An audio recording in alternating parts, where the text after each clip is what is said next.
Welcome to a sports betting podcast from pregame.com for the week of October 1st, 2009. I'm your host, RJ Bell. I'm joined by Marco D'Angelo, 30 years in the business, Vegas runner, genuine professional bettor here in Vegas.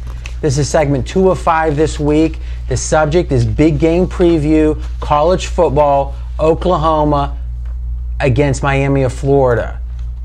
VR, give us the line report. Line opened up with Oklahoma as a 6-point favorite, all the way up to 7. I saw it immediately. Any 6. All right, so when you say 6 to 7, it opened about the same time in different places. Some places at 6. Yeah, some places at various 7. outs offshore opened it at 6, while others put it out at 7 as soon as they opened their numbers. Okay. Immediately, any 6 that was out there got bet. So pretty much went 7 across the board.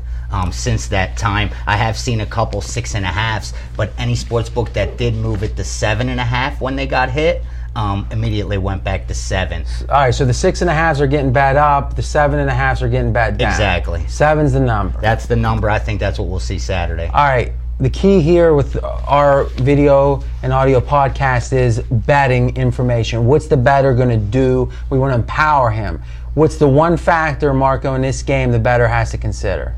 Well, for me, in looking at the game, it's Miami of Florida. Which Miami of Florida is coming to play on Saturday? The one we saw the first 2 weeks that rolled over Florida State in a thriller on Labor Day weekend, or the one that destroyed on Thursday Night Football Georgia Tech? Last week they played horrible against Virginia Tech, and there was reasons for that. So we've seen a lot of good from Miami, one bad game. Yes.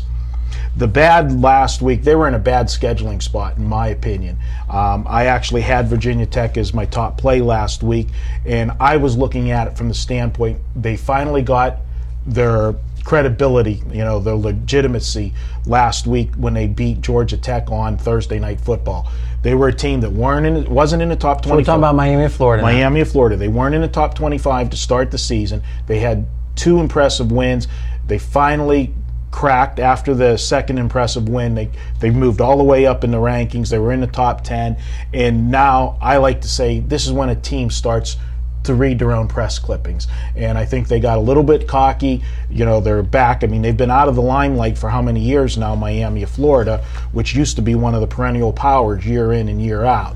They went into Virginia Tech, they got drilled. One note though, one of the team strengths to Miami of Florida is their speed. All right, slow down.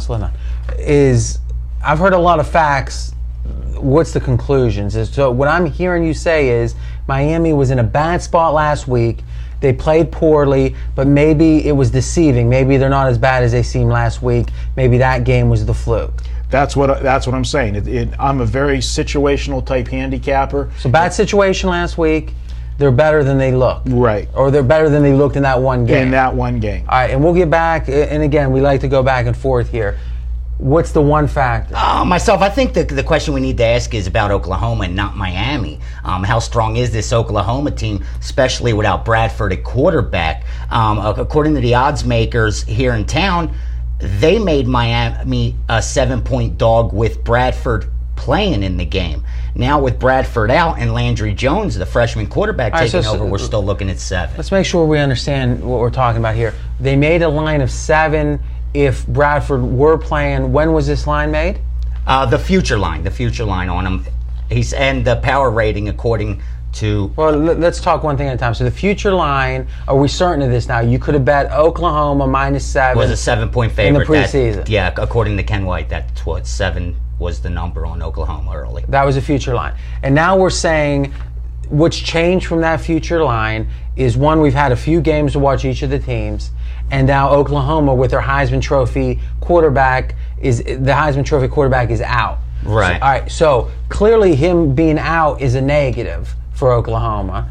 So now the question is, what would have counteracted that negative enough to keep the line at 7? At where it is. And that's exactly it. I think this young kid has played well. He hasn't played on the road yet.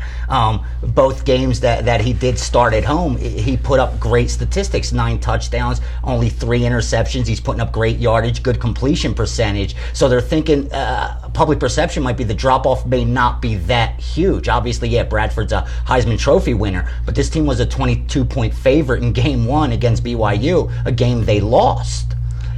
So I think that's why we're still looking at 7. Yeah, well, from what you're saying, again, I think the key to sports betting is, one of the keys is break down each factor individually and how is that going to affect the line. Because usually a majority of the factors are considered properly. You need to find one factor that is being improperly considered, and then you gain a couple of points. Simply put, the reason it's still 7 is what they lost in losing Bradford, Miami has gained in what they've done so far this year. Remember, in the preseason, Miami of Florida wasn't even a top 25 team. So their stock has, risen over the course of the season. What they that's the opposite. Oklahoma is worse without Bradford than we expected them to be early in the season. Right? Correct. Miami is much better than we expected them to be early in the season. So both of those movements should have made the line go from 7 to something lower. Right. Which is exactly what you heard the lines maker or the odds maker talk about on the radio yesterday, and we were talking about this in prep, is that one of his odds makers in the office, and they collaborate on the lines, had this game with Miami as a slight favorite. Yeah, and said it wouldn't be surprised if more sharps out there had their power ratings showing Miami at a pick-em or even -1 without the quarterback. Because like we were saying, in pro, maybe a starting quarterback might be worth 3 points max. But in the college, it could be a touchdown, between the first string and second string quarterback. All right, so let's say for the sake of argument that Bradford's worth 3 points. I think he's worth more, but let's say 3.